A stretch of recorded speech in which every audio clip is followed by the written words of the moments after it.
आप सभी का एक बार फिर से बहुत बहुत स्वागत है आपके अपने शैक्षणिक YouTube channel all subjects for basic basic शिक्षा परिषद द्वारा संचालित कक्षा 6 की विज्ञान की पुस्तक आओ समझे विज्ञान, जिसका पाठ 2 यानी इकाई 2 पदार्थ एवं पदार्थ के समूह। तो पदार्थों के वर्गीकरण की आवश्यकता एवं उसका आधार, विभिन्न लक्षणों के आधार पर वस्तुओं का वर्गीकरण, अणु एवं परमाणु का संक्षिप्त परिचय, इतना सब कुछ पढ़ेंगे आज के इस पाठ में।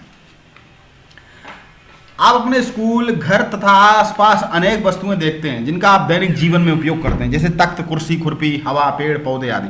इनमें से कुछ वस्तुएं मनुष्य द्वारा बनाई तो कुछ प्रकृति में पाई जाती हैं। वे सभी पदार्थों से मिलकर बनी होती हैं। हमारे आसपास की सभी वस्तुएं जिनमें भार होता, जो स्थान घेरती हैं और जिसका ज्ञानेंद्रियों द्वारा एहसास किया जा सकता, पदार्थ कहलाती। ये पदार्थ की परिभाषा हुई था, प्रत्येक पदार्थ स्थान घेरता तथा उसमें भार होता है। आइए प्रतिदिन उपयोग होने वाली कुछ निर्जीव वस्तुओं को अपने प्रवेश से एकत्रित करें। इस एकत्रित संग्रह में हमारे पास हो सकता है बाल्टी, खुरपी, थाली, पहिया आदि। इन वस्तुओं को ध्यान से देखिए तथा प्रत्येक वस्तु जिन जिन पदार्थों से बनी है उनको पहचानने का प्रयास कीजिए। बाल्टी प्लास्टिक और लोहे से बनी है, खुरपी लोहे एवं लकड़ी से बनी है। हम देखते हैं कि कोई वस्तु एक ही पदार्थ से बनी होती है तथा ऐसा भी होता है कि एक ही वस्तु कई पदार्थों से बनी हो सकती है। जिस कार्य के लिए हम वस्तु बनानी है उसी के अनुसार हम पदार्थ को भी चुनते हैं, जैसे गिलास, कांच अथवा स्टील धातु से बनाए जा सकते हैं। अब पदार्थ लोहा, तो लोहे से बनने वाली चीज जैसे पेंच, कील, बर्तन, औजार। इसी तरह लकड़ी से बनने वाली चीज फर्नीचर, कांच से बनने वाली चीजें जैसे कि जार, शीशी, मिट्टी से बनने वाली चीजें यानी कि मिट्टी के खिलौने, बर्तन। इसी प्रकार एक ही वस्तु के बनाने में कई प्रकार के पदार्थों का उपयोग होता है। तालिका 2.2 को पूरित कीजिए। अब जैसे कि खुरपी से बनने वाली चीजें में बनने वाली खुरपी बनाने में कौन कौन सी चीज़ों का प्रयोग हो, जैसे लोहा, लकड़ी। इसी तरह चश्मा, तो उसमें कांच, प्लास्टिक। इसी तरह शर्ट, उसमें धागा, बटन। छाता, कपड़ा, लोहा। तो पदार्थों के वर्गीकरण की आवश्यकता एवं आधार। आप अपने आस पड़ोस की वस्तुएं, बहुत सी वस्तुएं देख रहे हैं। हर एक वस्तु अपने अपने गुणों और उपयोगिता के आधार पर एक दूसरे से अलग है। इन वस्तुओं के अलग अलग होते हुए भी क्या इनमें कोई समानता दिखाई देती है? किसी वस्तु की पहचान उसके आकार, बनावट, रंग, उपयोग आदि के आधार पर की जाती है। जब हम वस्तुओं को उनके विशेष गुणों, उपयोग आदि के आधार पर अलग अलग समूह में रखते हैं तब उनकी पहचान आसानी से की जा सकती है। वस्तुओं को उनके समान लक्षणों के आधार पर अलग अलग समूह में व्यवस्थित करने की क्रिया को वर्गीकरण कहते हैं। जी हाँ, पदार्थ की बाह्य संरचना के आधार पर वर्गीकरण भौतिक वर्गीकरण कहलाता है, अतः आंतरिक संरचना के आधार पर वर्गीकरण रासायनिक वर्गीकरण कहलाता है। जी हाँ, भौतिक वर्गीकरण के अंतर्गत पदार्थ को ठोस, द्रव, गैस में विभाजित किया जा सकता है। रासायनिक वर्गीकरण के अंदर पदार्थ को तत्व, यौगिक और मिश्रण में विभाजित किया जा सकता है। तो ये आप नोट कर लीजिए। विभिन्न लक्षणों के आधार पर वर्गीकरण, पदार्थों की अवस्थाओं के आधार पर। अब देखिए बहुत सारी वस्तुएं यहाँ पर रखी हुई हैं। आप देख सकते हैं हमारे चारों ओर दिखने वाली कुछ वस्तुएं। आपने नारियल का तेल देखा होगा। जाड़े के मौसम में ये बर्तन में ठोस रूप में जम जाता है, वहीं गर्मी में तरल द्रव के रूप में होता है। मोम ठोस रूप में गर्म करने पर द्रव अवस्था में परिवर्तित हो जाता है। यदि हम द्रव मोम को गर्म करते जाएं तो मोम की वाष्प बनकर उड़ जाता है। जल को दैनिक जीवन में हम बर्फ यानी कि ठोस, जल, द्रव तथा जलवाष्प, गैस के रूप में देखते हैं। द्रव और द्रव्य में बहुत फर्क है। द्रव्य यानी कि होता ही है पदार्थ, और द्रव यानी कि जल, तरल वस्तु। इस प्रकार प्रत्येक पदार्थ की 3 भौतिक अवस्थाएं होती हैं, ठोस, द्रव, गैस।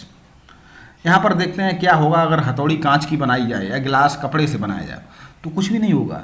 हथौड़ी कांच की बनाई जाएगी, टूट जाएगी। गिलास कपड़े से बनाया जाएगा, उसमें पानी नहीं भर सकते। क्या होगा अगर कीलें और स्क्रू मोम के बनाए जाए, तो कुछ होगा ही नहीं। क्या लोहे का गुब्बारा बन सकता है? कभी नहीं। अब ठोस क्या है? कांच की गोली को एक थैले में निकालकर हाथ में लें, फिर गिलास में रखें और देखें कि इसकी बनावट में एवं आकार में क्या परिवर्तन होता है। कांच की गोली को थैले में लें, हाथ में लें अथवा गिलास में, इसका आकार व आयतन निश्चित होता है। इससे स्पष्ट है ठोस पदार्थों का आकार व आयतन दोनों निश्चित होता है। ठोस पदार्थों के कण, अणु बहुत पास पास होते हैं। इसमें आपसी आकर्षण बल बहुत अधिक होता है जो इन्हें एक साथ बांध रखता है, यानी कि जो वस्तुएं पास पास होंगी उनमें आकर्षण बल अधिक होगा। ठोस पदार्थों के कण अपने स्थान पर लगभग स्थिर होते हैं। इसी कारण इनकी आकृति एवं आयतन दोनों निश्चित होते हैं, यानी कि इसके कण स्थिर होते हैं। द्रव, 1 लीटर के नपना बर्तन को पूरा पानी से भरें। अब उसी पानी को एक भगोने में उड़ेलें। हम देखते हैं कि जब नपने में था तब नपने की आकृति का दिखाई दे रहा था, और जब उसे भगोने में उड़ेला तो उसे आकृति भगोने जैसी दिखाई देने लगी, किंतु उसके आयतन में कोई परिवर्तन नहीं हुआ। हम देखते हैं कि जिस बर्तन में द्रव रखा जाता वह उसी के आकार ले लेता, किंतु उसका आयतन निश्चित रहता है। ठोस पदार्थों की तुलना में द्रव के अणु एक दूसरे से दूर दूर होते हैं। इनमें आपसी आकर्षण बल ठोस की तुलना में कम होता है, जो उन्हें एक साथ बांधे रखता है। इसी कारण द्रव पदार्थों की आकृति निश्चित नहीं होती, किंतु उनके कणों का एक सीमा में बंधे होने के कारण इनका आयतन निश्चित होता है। जी हाँ, उनके कण एक सीमा में बंधे होते हैं, इसीलिए उनका आयतन निश्चित होता है। लेकिन उनके कण चूंकि दूर दूर होते हैं, इसलिए उनमें आकर्षण बल कम होता है और वो तरल अवस्था में रहते हैं। गैस, घर में जलती हुई अगरबत्ती को देखा होगा, इनमें से काले भूरे रंग का धुआं निकलता है। इस धुआं की बनावट एवं आयतन दोनों निश्चित नहीं होते हैं, ये जिस स्थान पर रखे जाते हैं उसी की बनावट और आयतन प्राप्त कर लेते हैं।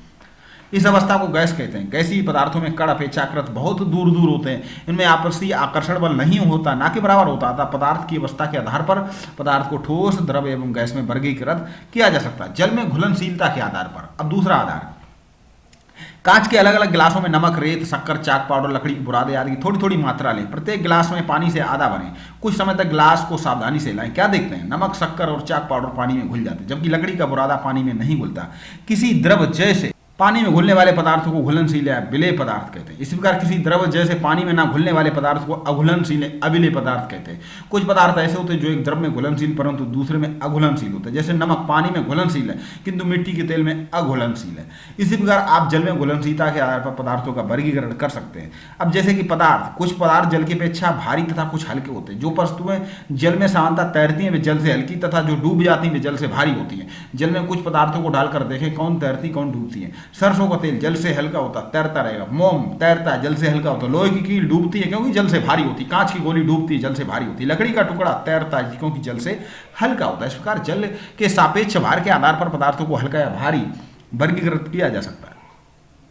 अब पारदर्शिता के आधार पर लकड़ी, कांच, तेल का लगे कागज, पॉलीथिन आदि के छोटे छोटे चौकोर टुकड़ों को एकत्रित कर एक एक करके सूर्य के प्रकाश को सीध में रखें और अवलोकन करें क्या प्रकाश सभी वस्तुओं के आर पार निकल जाता है। वे पदार्थ जिनके आर पार देखा जा सकता है पारदर्शी कहलाते हैं। पदार्थ के इस गुण को पारदर्शिता कहते हैं, जैसे कांच, जल आदि।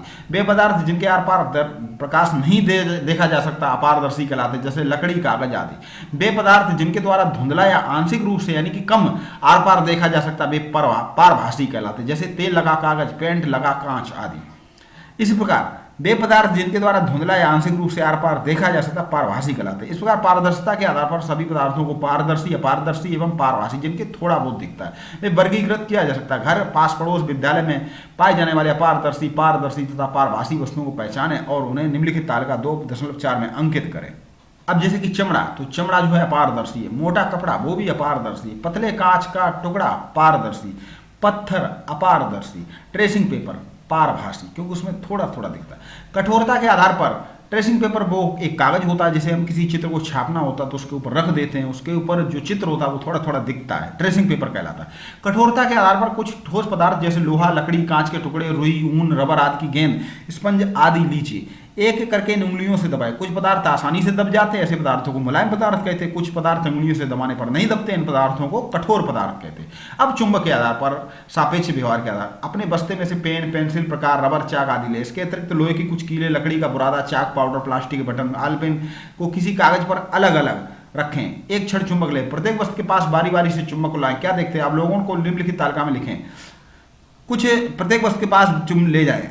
चुंबक जिन पदार्थों को चिपका लेता है और अपनी ओर आकर्षित करता वे चुंबकी तथा जिन पदार्थों को आकर्षित नहीं करता अचुंबकी कहलाते हैं। चुंबकी लोहे से बनी वस्तुओं को अपनी ओर खींच लेता है। लोहे के अतिरिक्त चुंबक निकेल, कोबाल्ट जैसे अन्य धातुओं से बनी वस्तुओं को अपनी ओर आकर्षित करता है, लेकिन स्टील को चुंबक आकर्षित नहीं करता, सिर्फ निकेल, कोबाल्ट जैसी अन्य धातुएं। अब यहाँ हम पदार्थों के निर्माण की मौलिक इकाई चाक अथवा कोयले का बड़ा टुकड़ा लीजिए, उसे पीट कर टुकड़ों में विभाजित कर लें। इसके हर टुकड़े में उस पदार्थ के गुण विद्यमान है। जब इसे इतना अधिक पीसेंगे वह पाउडर के रूप में आ जाए। अब उस पाउडर को किसी महीन कपड़े में छान लें। छानने पर बहुत अधिक महीन कण प्राप्त होते हैं, अर्थात को छोटे कण भी अनेक अत्यधिक छोटे कणों में मिलकर बने हैं। हम इसी प्रकार के और अति सूक्ष्म कणों की कल्पना कर सकते हैं। अब जैसे कि इस क्रियाकलाप से स्पष्ट है कि पदार्थ स्वयं सूक्ष्म कणों से मिलकर बने होते हैं, जिन्हें अणु या परमाणु कहते हैं। अणु क्या है? पदार्थों का वह सूक्ष्मतम कण जो स्वतंत्र अवस्था में रह सकता है तथा उसमें पदार्थ के सभी गुण विद्यमान होते हैं, यानी कि सबसे छोटा से छोटा कण और जिसमें उसके सभी गुण विद्यमान होंगे वहीं अणु कहलाता है। किसी तत्व के सभी अणु एक समान होते हैं तथा भिन्न भिन्न तत्वों के अणु गुणों में भिन्न भिन्न होते हैं, यानी हर पदार्थ के अणु गुणों में भिन्न भिन्न होंगे। जबकि परमाणु किसी पदार्थ का वह सूक्ष्मतम कण है जो स्वतंत्र अवस्था में नहीं रह सकता परंतु रासायनिक अपक्रिया में भाग लेता है, परमाणु कहलाता। स्वतंत्र अवस्था में नहीं रह सकता। अणु तथा परमाणु को नग्न आंखों से देखना संभव नहीं है। परमाणु आपस में संयुक्त होकर अणु का निर्माण करते हैं। समान परमाणुओं के संयोग से तत्व के अणु बनते हैं, जैसे ऑक्सीजन, हाइड्रोजन। विभिन्न परमाणुओं के संयोग से यौगिक के अणु बनते हैं। जैसे जल, कार्बन डाइऑक्साइड। अतः परमाणु किसी पदार्थ के निर्माण की मौलिक इकाई, यानी परमाणु से ही तत्व बनते हैं और परमाणु से ही यौगिक बनते हैं। जैसे कि कार्बन डाइऑक्साइड एक यौगिक है जबकि कार्बन एक तत्व है। इसी बात को ध्यान, जैसे कि जल एक तत्व है जबकि जल में मिलने वाले हाइड्रोजन और ऑक्सीजन एक जो है अणु है। इस बात को ध्यान में रखेंगे कि ऐसे सूक्ष्म कणों की कल्पना की जा सकती जिसे देखना दिखाना संभव नहीं। सारे पदार्थ अति सूक्ष्म कणों से बनते हैं, तभी इन्हें पदार्थ की संरचना की इकाई कहा जाता। कुछ और भी जाने। परमाणु शब्द को यूनानी भाषा में एटॉक्स कहते हैं, जिसका अर्थ है अविभाज्य, यानी कि परमाणु शब्द का अर्थ है इसे और अधिक तोड़ा नहीं जा सकता है। डाल्टन के परमाणु सिद्धांत के अनुसार तत्व अत्यंत सूक्ष्म अविभाज्य कणों से बना होता है जिन्हें परमाणु कहते हैं। इलेक्ट्रॉन, प्रोटॉन, न्यूट्रॉन की खोज के बाद परमाणु को विभाज्य माना जाने लगा। उसके बाद फिर जब इलेक्ट्रॉन, प्रोटॉन, न्यूट्रॉन की खोज हो गई तो लगा कि नहीं, परमाणु को भी और अधिक तोड़ा जा सकता है। आधुनिक परमाणु सिद्धांत के अनुसार परमाणु विभाज्य है। इलेक्ट्रॉन, प्रोटॉन, न्यूट्रॉन को परमाणु का मूलभूत कण भी कहते हैं, यानी कि प्रोटॉन, इलेक्ट्रॉन और न्यूट्रॉन, इनको याद कर लें। प्रोटॉन धनावेश, इलेक्ट्रॉन में ऋण आवेश होता है, न्यूट्रॉन फिर उदासीन होता है, यानी कि पेन, ये ट्रिक है आपकी पेन। और यहाँ पर भी देखिए प्रोटॉन, इलेक्ट्रॉन और न्यूट्रॉन, यानी कि धन, ऋण और उदासीन। अब देखते हैं हमने इसमें क्या क्या सीखा है, उसके बाद इसके प्रश्न उत्तर भी करेंगे। हमने सीखा प्रत्येक पदार्थ स्थान घेरता है, उसमें भार होता है। पदार्थ का वर्गीकरण उसके आकार, बनावट, रंग आदि के आधार पर किया जा सकता है। किसी वस्तु को बनाने में एक ही पदार्थ का प्रयोग हो सकता है अथवा वस्तु कई पदार्थों से मिलकर भी बनी हो सकती है। पदार्थ का वर्गीकरण विलेयता, पारदर्शिता, कठोरता, चुंबकत्व आदि के आधार पर किया जा सकता है। अब इसके प्रश्न और उत्तर हम लोग देखें। चलिए अब हम लोग इसके प्रश्न उत्तर देखेंगे। हमारे साथ अध्याय है जो इन प्रश्नों का जवाब देंगी। तो सही विकल्प छांटकर अपनी उत्तर पुस्तिका में लिखिए। वर्गीकरण आवश्यक होता है सभी हेतु, यानी वस्तुओं को व्यवस्थित रखने हेतु, वस्तुएं एवं पदार्थों के गुणों को आसानी से समझने हेतु। विद्यालय के पुस्तकालय। किसी द्रव को गर्म करने पर वह बदल जाता है गैस में। गैस को किसी बर्तन में रखने पर वह, उसके 4 विकल्प हैं, आप बताएं कि क्या सही इसका आंसर होगा। उसमें पूरी तरह से फैल जाएगी। पदार्थ की निर्माण इकाई है परमाणु, यानी पदार्थ की सबसे छोटी इकाई परमाणु। किसी, लेकिन अब उसके बाद प्रोटॉन, इलेक्ट्रॉन, न्यूट्रॉन भी हुए हैं, लेकिन निर्माण इकाई परमाणु। किसी रिक्त स्थानों की पूर्ति कोष्टक में दिए गए शब्दों की सहायता से करिए। ठोस का आकार निश्चित होता है। अगरबत्ती की सुगंध गैसीय गुण के कारण कमरे में फैल जाती है। पानी में घुल जाता है नमक। पदार्थ का वह सूक्ष्मतम कण जो स्वतंत्र अवस्था में रह सकता है अणु, यानी कि जो स्वतंत्र अवस्था में रह सकता, परमाणु नहीं रह सकता। अधोलिखित प्रश्नों के संक्षिप्त उत्तर अपनी उत्तर पुस्तिका में लिखिए। पदार्थ की 3 अवस्थाओं के नाम लिखिए। पदार्थ की 3 अवस्थाएं होती हैं, ठोस, द्रव और गैस। पदार्थ की उस अवस्था का नाम लिखो जिसमें पदार्थ का आयतन और आकृति दोनों निश्चित होते हैं, यानी कि वो ठोस वस्तु है। अब आपसे प्रश्न है, पदार्थों के वर्गीकरण से क्या तात्पर्य है। किसी वस्तु की पहचान इसके आकार, बनावट, रंग एवं उपयोग के आधार पर की जाती है। वस्तुओं को उनके सामान्य लक्षणों के आधार पर अलग अलग समूहों में व्यवस्थित करने की क्रिया को वर्गीकरण कहते हैं। वर्गीकरण से यही तात्पर्य है। पारभासी किसे कहते हैं।